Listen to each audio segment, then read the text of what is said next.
Ladies and gentlemen, I have a confession to make. My confession is that I did not want to film this video. In fact, a lot of the time when it comes to this YouTube channel that I've been running for the last 8 years, I have not wanted to hit record. I just don't want to do it, right? Like, there's just better things I could be doing with my time, right? Right now, I feel a bit tired and I feel a bit like, oh, it's like the morning and what's even the value of this video? There's no value to anyone. You know what? Yeah, I should just spend a bunch of time watching more YouTube videos. Because I should look at my analytics. Maybe I should look at Instagram. Maybe I should look at TikTok. Maybe, I hear like people are growing on LinkedIn these days. Maybe I should, you know what? There's a coffee shop next to my house. I think I need a coffee. And, forget about the fact that I've just had a coffee, but like, I think I need a coffee. And I think, you know what? A matcha latte would be better than a coffee. Because if I get a coffee, then, I'm going to need to do a poo and then that'll take up even more time. Oh, I really don't feel like filming this video. I really don't feel like filming this video.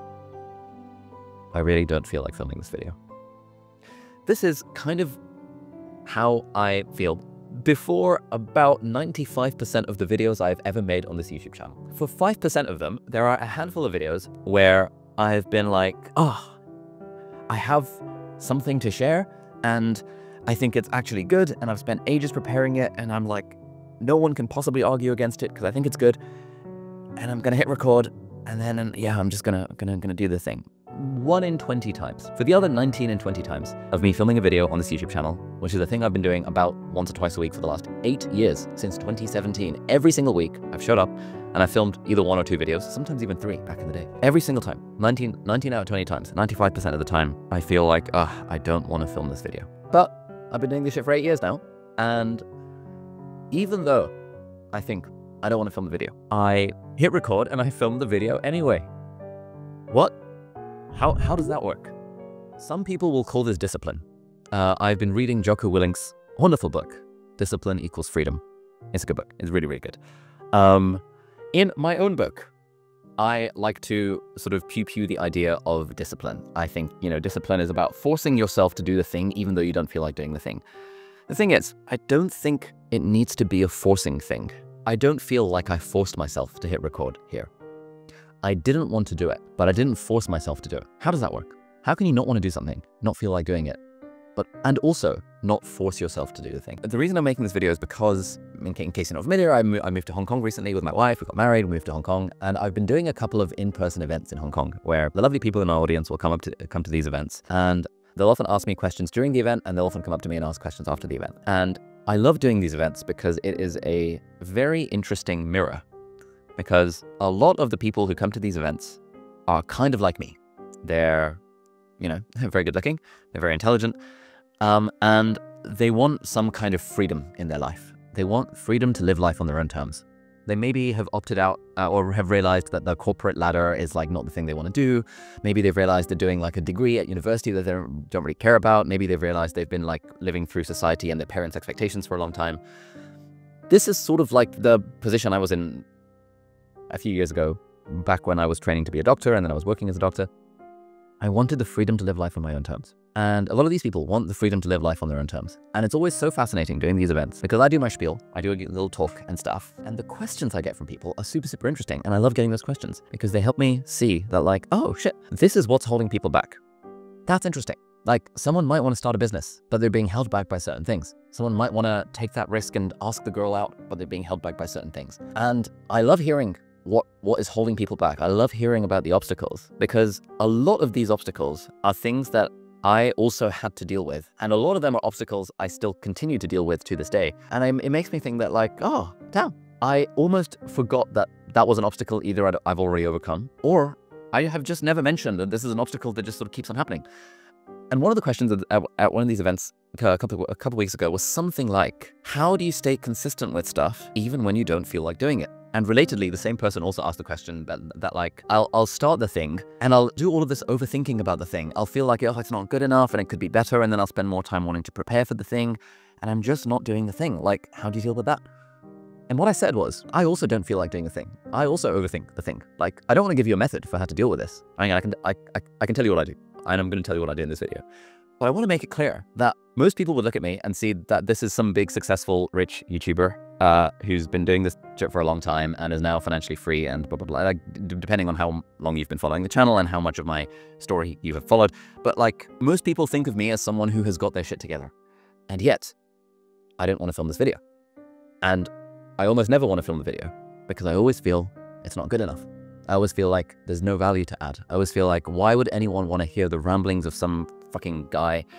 Oh, there is always this mental and internal emotional barrier that holds me back from wanting from doing the thing. And it's weird, right? Because I know I want to do the thing, right? Like, I know that my why behind making YouTube videos and my why behind doing these talks and my why behind like writing books and stuff like that is because I really enjoy sharing knowledge and being able to do so in a way that could potentially help some people, right? I get it. Like, I have a clear why behind the thing. And I know that in order to have the impact that I want to have, and in order to have the financial freedom and time freedom that a business like this has afforded me through being relentlessly consistent on YouTube for the last 8 years, I know that the end result of the thing is what I want. I know that that's the life I want to live. But all of that stuff in the middle, all of that work, all of that like grappling with imposter syndrome and overthinking and all of this shit, like that is the work. That's like the hard part. And it continues to be the hard part. And the reason I wanted to make this video and kind of the answer I said to the guy at the event was like, I don't think it ever goes away. I don't think it ever goes away. And speaking of not wanting to do things that you need to do, one thing my team and I are actively trying to help people out with is to find the freedom to live the life they love. And that includes freedom in being able to make money in the way that you choose. So if you are looking for real, practical ways to start something on the side, there is a wonderful free ebook called 100 Unique Side Hustle Ideas, which is made by The Hustle and HubSpot Media, who are the very kind sponsors of today's video. Now, this is a really helpful guide to finding realistic and diverse ways to make extra income. It gives you clarity on what each hustle actually involves, how much it costs to start, and what kind of skills you'll need to keep it going. You'll understand how to spot opportunities, match ideas to your strengths, and launch quickly. And there is a link to the ebook in the video description for you to download completely for free. And I personally found the initial investment filter in the database to be particularly helpful because a lot of people are always so worried about like, how much money do you actually need to start something? And based on that, you can even sort ideas based on how much upfront capital you have. So whether you're working with $0 or $50 or $5,000, there is going to be something that fits. So thank you again to HubSpot for providing this completely free resource, and let's get back to the video. I now know a lot of YouTubers who are very famous and very rich. They all kind of feel the same way. They almost never want to actually hit record and make the video because it could always be better. There could always be more value added to the video. There could always be more research that's done. Sometimes they're like, oh, like this video is a slight repetition of the video I made 3 years ago. And like one person in my audience is gonna have watched the video from 3 years ago. And then they're gonna go back through my history. They're gonna rewatch that video from 3 years ago. And then they're gonna leave a comment saying that like, bro is falling off because bro is repeating content. It's like the video might get 100,000 views, but like that one guy, it's usually a guy, that one guy being like, oh, f you, you're repeating content. Why did you even make the video when you're just repeating yourself? It's like, never mind that like it got 100,000 views and loads of people found it useful, but there's always the one guy that's like, you for repeating content that you, for repeating something that you said 3 years ago. I say it's all the same shit now, you know, all that crap. Every YouTuber I know struggles to sit down and hit record because we are always held back by imposter syndrome, overthinking, and the fear of what other people will think. Even the YouTubers that have been doing this for a very long time. And I'm using YouTubers as an example here because like, you know, that's sort of my thing. But it applies to a lot of other people as well.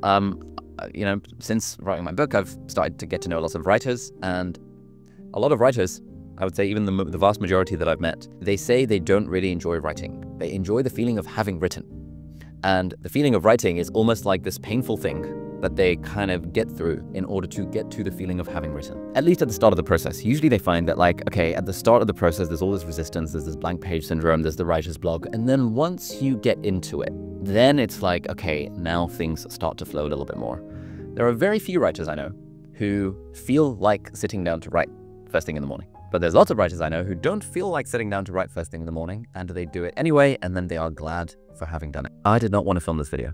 I did not want to film the video because what my mind was telling me was that there's going to be nothing valuable in this video for anyone. And the mind likes saying things like this, right? The mind, the little voice in our heads, it likes to tell us that we are useless. It likes to tell us that we are worthless. If you don't have that voice in your head telling you those things, congratulations, you're enlightened and stuff.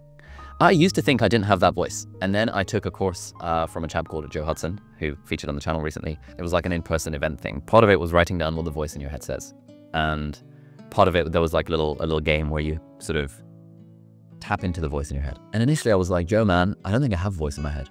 And with a few prompts, I was like, holy shit, I actually do have a voice in my head. And I have had a voice in my head this entire time. Some people, like, hear it as like an auditory stimulus, like an actual voice that they hear inside their heads. For me and for a bunch of other people, it's not like I hear it like I could hear someone speaking next to me. It's more like if you try this right now. So Michael Singer has a book, The Untethered Soul, I believe, is where he talks about this. Try saying hello, hello, hello in your head. Great, that's a voice in your head. Now, some people actually hear that hello, hello, hello in their head.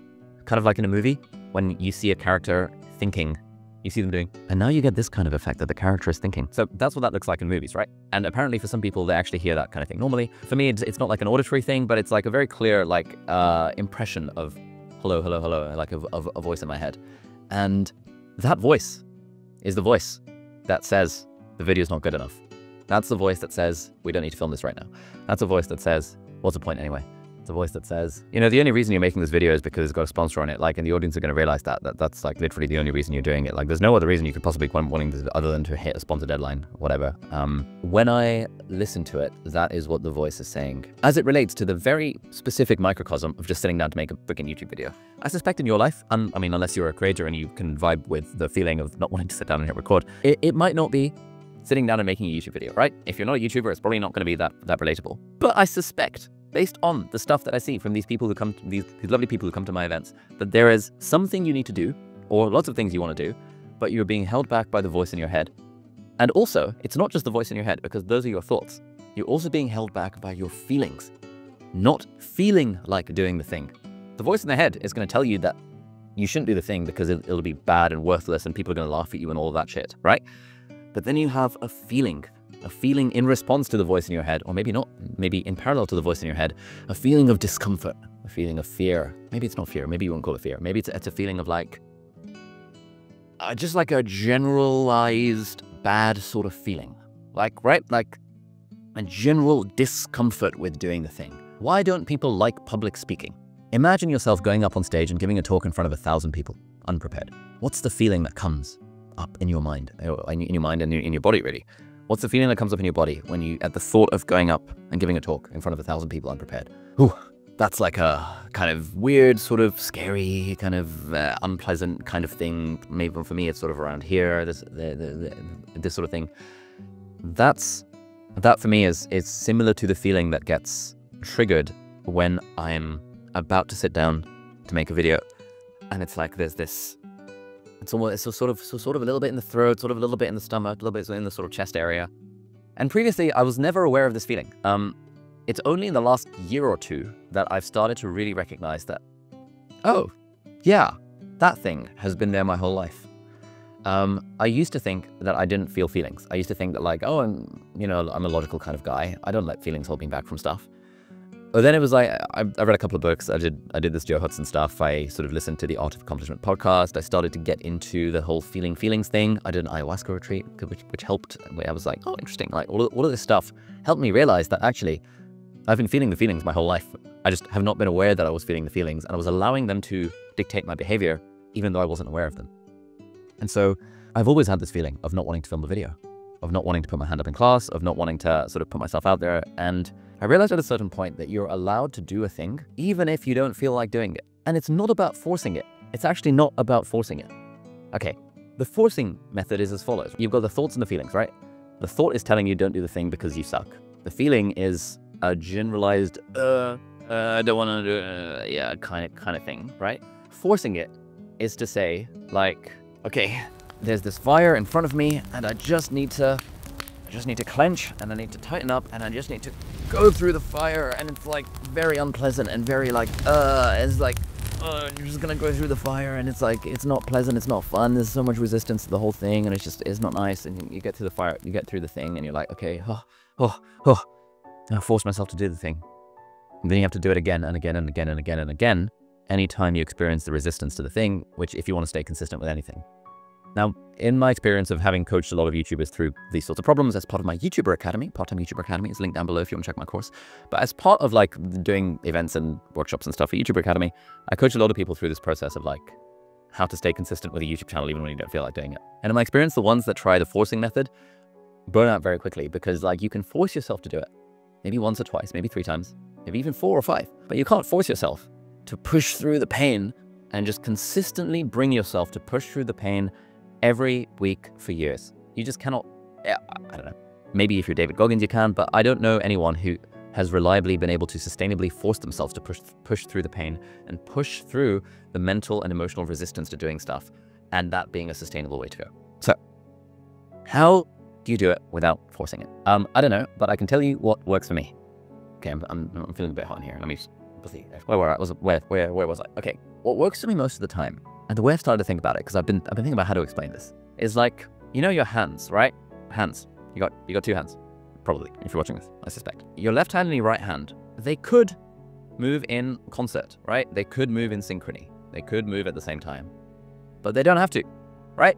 You probably have control over your hands such that you can unilaterally move the hands and get them to do different things. You can, like, I don't know, pat your head and, like, you know, rub your tummy at the same time. You can basically do different things with your 2 different hands. The way I think of this, the way I visualize it, is that my thoughts and feelings are one hand and my actions are the other. And if I want, I can get them to work in synchrony. So if I have the thought that I want to go get a coffee right now, and I have a feeling of like, oh, coffee would be nice, or a feeling of like lethargy, or a feeling of like, oh, you know, yeah, coffee would be helpful. It's like the thought and the feeling, and then I can choose to go down and get a coffee, right?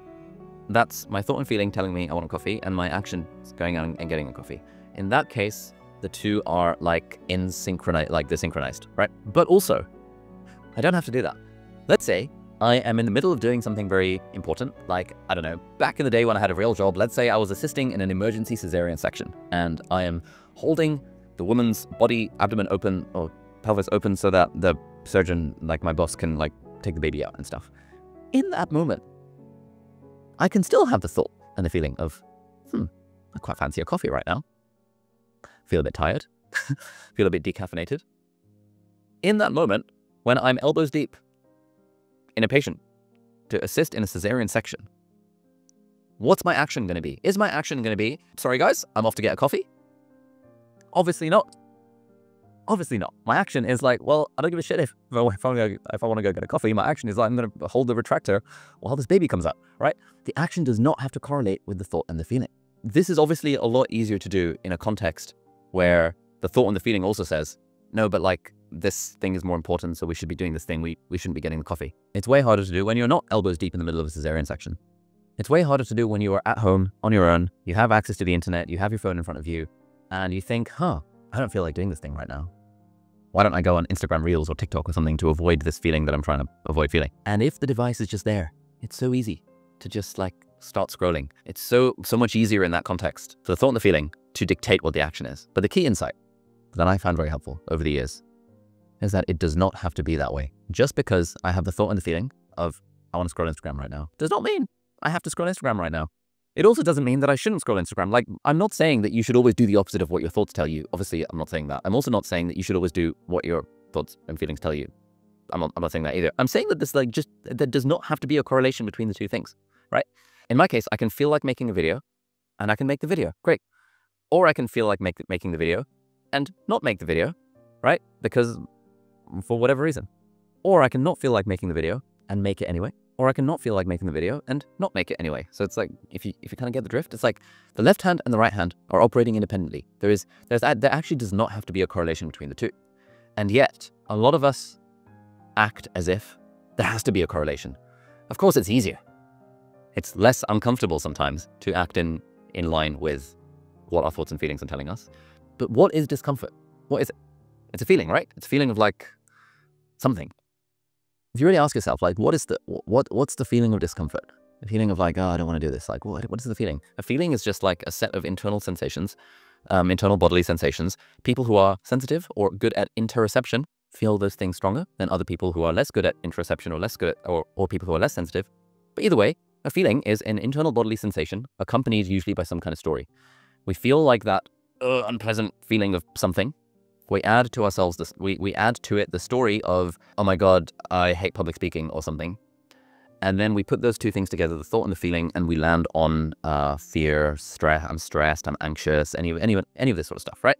What is an anxiety attack? An anxiety attack is a set of physical symptoms like and like pulse racing and like, you know, fingers getting kind of sticky and like a little bit of a tremor sometimes and all that kind of stuff, accompanied by a mental narrative, which is usually afraid of something that hasn't happened yet. If it's fear, fear directly is usually afraid of something that's happening right now. If you get a lion coming into the room and it's about to kill you, it's very natural to feel those kind of physical symptoms, and then we would interpret that as fear. But when it comes to anxiety, anxiety generally is the fear that something bad might happen in the future. It hasn't happened yet, but we want to be vigilant against the threat that it might happen. But either way, these feelings and thoughts evolved to protect us and keep us safe in an environment that we no longer live in. Back in the day, it was useful to have anxiety about whether your status in the caveman hierarchy was going to get fucked because you did something weird, right? Because if they ejected you from the tribe, you were literally going to die. And so we have evolved in our amygdala and in our systems and stuff, all sorts of defense mechanisms against doing anything that involves putting ourselves out there in any kind of capacity because we leave ourselves vulnerable. Usually, that's the stuff that, for me, and for people who come to my events and people in my audience, in my experience, and students of our YouTuber Academy, usually that's the stuff that we feel this resistance to. It's something where it requires putting ourselves, our vulnerability or something on the line and putting it out there for other people to potentially shit on. And that is where it gets scary. I don't feel uncomfortable about writing in my private journal. I know no one's going to read my private journal, but I feel very uncomfortable about writing a blog post or writing a Substack or writing an email to my audience or making a YouTube video because it's out there. Most of us don't feel that uncomfortable doing things in private. We feel very, very, very uncomfortable doing things in public. But again, just because you don't feel like doing it doesn't mean you shouldn't do it or that you should do it. Either way, like the whole point is that there's just no correlation between those two things. So what's the point of this video? The point of this video is, like, I'm enjoying myself now. If you're at this point in the video, maybe you can tell I'm actually having quite a lot of fun.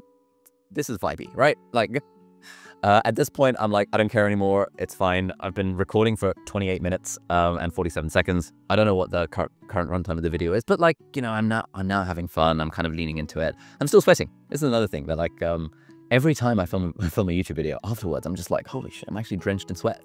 If I do any kind of public speaking, any kind of workshop, any kind of event, again, people view me as someone who has their shit together, right? Like, you know, I've been on TV, I've been on Good Morning America, and I've done all these talks in front of these thousands of people about stuff. And every time I get absolutely freaking drenched with sweat, which is just kind of funny. Where was I going with this? Oh, there it is. Yeah, I'm actually having quite a lot of fun right now.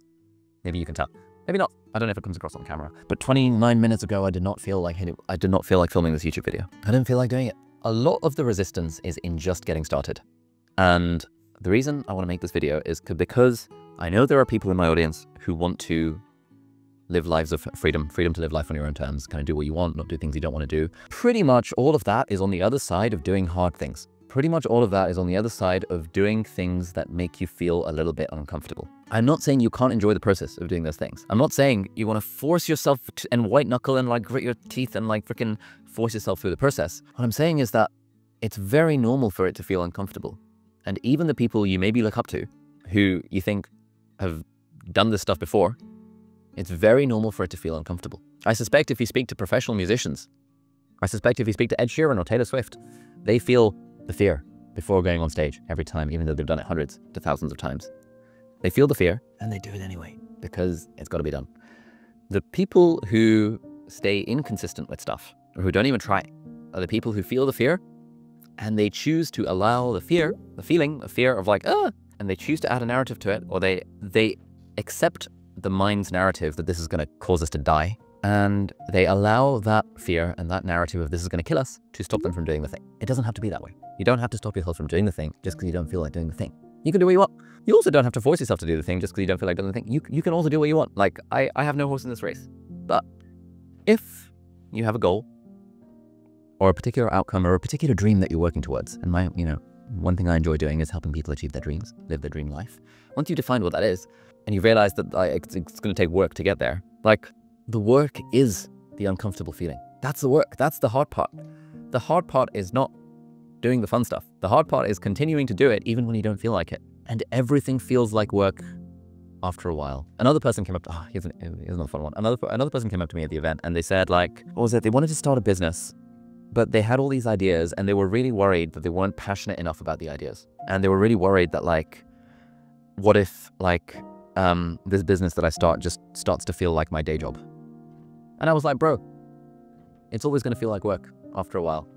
Even being an influencer making YouTube videos feels like work after a while. And what's the feeling of work? I think the feeling of work is where you don't feel like doing it, but you do it anyway. You don't feel like going to work in the morning, and yet you go to work anyway. You don't feel like doing the thing when you're a little bit ill and you could call in sick, but you like feel bad for your colleagues. You're like, oh, okay, no, I'm gonna do it anyway. Like, that is the work. That's the hard part. The hard part is doing the thing when you don't feel like doing the thing. And then usually when you do the thing for about 5 minutes, you realize it's actually not so bad, and you stop maybe enjoying the process of doing the thing. You kind of lean into it. But I know so many people are held back, including me. I didn't film any videos last week because I didn't feel like it, and I allowed the feeling. I was like, oh, I justified it in other ways. I was like, oh, I'm being inspired to do this other thing, whatever. But really, I allowed the feeling of not feeling like filming a video to hold me back from filming videos. Okay, fair enough. But if that happens too often, you end up not very consistent with anything at all. And the consistency with uncomfortable things is usually what allows you to build whatever engine you're trying to build to get you to freedom. Maybe you are one of the 70-something% people in our audience that wants to start a business or a side hustle to get to financial freedom. Maybe you just want to progress in your career so you can be good enough to negotiate some flexibility and like work part-time, or whatever your version of like living life on your own terms is, which seems to be the desire of most of my audience and also me. But almost all of that is on the other side of a sustainably consistent amount of doing shit that you don't necessarily want to do in the moment. And just because you don't feel like doing it in the moment doesn't mean you don't have to do it at all. Something I talk about in the book, 5-minute rule. You might be familiar with the 5-minute rule. Set a timer for yourself and tell yourself you're just going to do it for 5 minutes. I do this sometimes in my YouTube videos where I don't feel like doing it. I hit record and I'm like, cool, I'm only going to do this for 5 minutes. And then usually about 85-90% of the time, if I blow through the 5 minutes and I start enjoying the process, then it's all good. Sometimes I'm like, I've done it for 5 minutes. I've given it a sincere attempt, and I'm just going to stop recording and I'm going to stop doing the thing because I've given it a sincere attempt and I've done it for 5 minutes. Sometimes going to the gym, I'm like, I'm just going to go for 5 minutes. And sometimes I do just go for 5 minutes, but sometimes I go for the whole hour and I kind of do the thing. Or I hire a personal trainer so I don't have to, it's my own like accountability and commitment device. A lot of accountability buddies, commitment devices, putting money on the line, a lot of this sort of stuff, like having friends who are doing the thing. Really, the key value of having friends doing the thing is that it gives you a nudge to do the thing when you don't feel like it. No one needs accountability to do something that they feel like doing. No one needs discipline to do things that are inherently enjoyable. I would say actually making YouTube videos is inherently enjoyable. I found a way to enjoy the process. It's actually quite fun. But because it's an act of creativity, because it's an act of creation, it's an act that requires me putting a little bit of my heart out there for people in the comments to shit on if they really want to. Because of that act of vulnerability, even though the process can be very enjoyable, it still feels scary. It still feels bad. Random analogy here. I've been reading books about marriage recently. I like reading books about stuff that's relevant to my life. I'm married, been married like a year or something. And I've been reading books about like what makes for a thriving marriage. And there's something that comes up in generally sort of later in marriages, which is that like, one party wants to have intimacy time with the other party, but they are afraid of rejection, and so they don't initiate it. Now, most of us can probably agree that the intimacy thing is quite fun, right? Most of us would enjoy the process of doing the intimacy thing. But just because the thing is fun doesn't mean it's not scary to initiate it. It can be really, really scary to initiate the thing because it requires putting your heart out there, that moment of vulnerability, and being okay with being rejected, being okay with someone laughing at you, being okay with being said, no thank you, or I'm too tired, or not tonight, honey, or whatever the thing might be. It requires being okay with that. And that's why it's scary. I think this is how you square that circle around like, again, I keep on referencing the book, man. The book, if you haven't read the book, you should check it out. There's a graph in here. Where's the graph? It's a bit of a dodgy graph, but I'm gonna show you the graph. It's like that thing. This is the hump of inertia on page 161. The whole idea is that when you start off doing anything, there's like 2 failure points. The first one is at the start, and the second one is as you're continuing doing it. It's sort of like a hill. There's always a hump that you have to get over before the hill then goes downhill. Now, how much you enjoy the thing is like the gradient of the hill. If you really freaking hate doing the thing, it's always going to be, the hill's going to be going uphill, and you're going to feel like working or using discipline or whatever to kind of go uphill. But if you find a way to enjoy doing the thing, like, enjoy filming YouTube videos once I get started, then the hill goes downhill and it becomes fairly easy. But regardless of how downhill the hill is, regardless of how much you enjoy the thing, there is always If it's a thing that requires you to be vulnerable in some kind of way, or to get outside of your comfort zone, or to go out when it's raining, there's always the hump at the start. The hump at the start is very difficult to reduce, even if you enjoy the process. Even though intimacy is very fun, and so, downhill, there's still the hump of rejection, the hump of inertia at the start, where people procrastinate and they don't do the thing because they feel bad, they feel uncomfortable with the fear of rejection. Similarly, I didn't want to film this YouTube video today. Now that I've started filming it, and I'm 39 minutes into the process now, time flies. Yeah. For the first 5 minutes, it was like, I don't want to do this. Oh, why am I doing this? But like once you get over that shit, then it becomes a lot easier to do the thing, right? So much easier to do the thing, even when you don't feel like doing it at the start. So what I would say is, just because you don't feel like doing things at the start doesn't mean you shouldn't do the thing. Just give it a go. Just do it for 5 minutes. Get a 5-minute hourglass, set a 5-minute timer on your phone, whatever the thing might be, and just don't force yourself to do it. But recognize that just because you feel like getting a coffee doesn't mean you have to get a coffee. Just because you don't feel like hitting record doesn't mean you don't have to hit record. Just because you don't feel like going to the gym doesn't mean you shouldn't go to the gym. The feeling is just an internal bodily sensation accompanied by narrative, and it does not need to dictate your actions. Your actions and your feelings are independent of one another, and if you create a fake bridge between the two, if you create a false narrative, a false equivalency, a false like connection of like, I feel X, therefore I must do Y, that is where you start to act in line with your feelings. And this is all well and good when your feelings are pointing you in the direction that you actually want to go. But a lot of the times, feelings are fickle and feelings change, and feelings don't point us in the direction that we want to go. If I was only loving to my wife in moments where I felt it, my marriage would have already fallen apart. The trick is to be loving even in the moments you don't feel like doing it. This is actually a thing that's in a lot of these relationship books. They're like, in the early days of a relationship, in the honeymoon period, your feelings are going to be are going to be over the moon, and therefore your actions will often be over the moon, and then life's all great. But then the feelings start to dampen down. The hedonic treadmill happens. You start to adapt and that kind of stuff. And the trick is to do the actions even when you're not feeling the feeling. The trick is, even when you're not feeling that like connected to the wife because like you had an argument or something, but you notice that flower shop on the way home from work, you're like, you know what? I'm going to buy the flowers anyway, as a sign that I love her. And I don't need to be feeling the feeling in order to buy the flowers. I do not need to feel the feeling in order to do the action. Some people will be like, well, that's manipulative, and those people are not in happy marriages. People in happy marriages know that sometimes you've got to do the thing even when you don't feel like it. It's just got to be done. People who are YouTubers who've been doing this shit for 8 years know that sometimes you hit record even when you don't feel like it. People who are jacked know that sometimes you've got to hit the gym even when you don't feel like it. People who run marathons know that sometimes you've got to go train even when you don't feel like it. The trick is to recognize that the feelings and the thoughts and the actions are completely decorrelated, and you don't have to force it. You can just allow yourself to recognize that, a feeling is just a feeling, and an action is an action, and they're two different things. It's all good. Two different things, all good. So what's the overall message here? I don't know what the overall message is. I just hit record, and I was like, I feel like there's something I want to get off my chest here, because this is a thing that holds people back, and I would like more people to not be held back by this thing. And it's also like notes to myself. I hold myself back a lot in different domains, including in this YouTube channel, with this idea that I don't feel like doing the thing, therefore I won't do the thing. But it doesn't have to be that way. You can just do the thing even when you don't feel like it. Try it out for 5 minutes, do the 5-minute rule, focus on enjoying the process, but recognize even the most experienced people feel that inertia, feel that fear, feel the overthinking, feel the imposter syndrome, especially at the start of the thing. So you are allowed to just disregard the feeling and just do the action anyway. If you enjoyed this and you are interested in more strategies around how to overcome the fear aspect of this, then check out this video over here. This is a sort of audiobook animated version of chapter 5 of my book, which is about how to overcome the fear that holds us back from doing stuff. It's related to the stuff in this video. And if you haven't listened to that or watched it, it's a sick animation. It's good vibes. I think you'll really enjoy it. So thank you so much for watching. Have a lovely day, and I'll see you next time. Bye.